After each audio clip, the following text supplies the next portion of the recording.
Sobrang dali lang gumawa ng Java rice na napakasarap at wala nang masyado pang mga sangkap at sigurado magugustuhan mo din ito. Sobrang simple lang.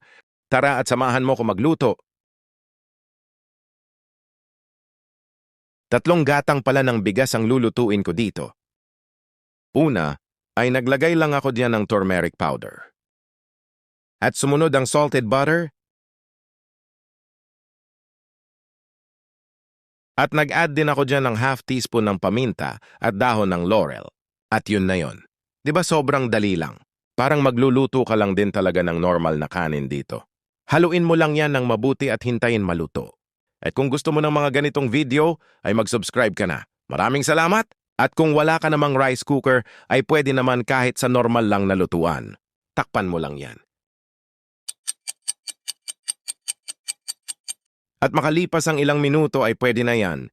At kung umabot ka dito ay paki-comment mo naman kung taga saan ka para naman malaman ko kung hanggang saan umabot ang video na ito. Maraming salamat! Tignan mo naman yan, simple lang pero napakasarap.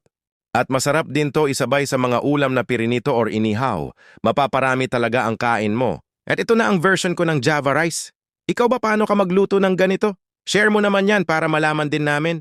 At hanggang dito na lang hanggang sa muli paalam.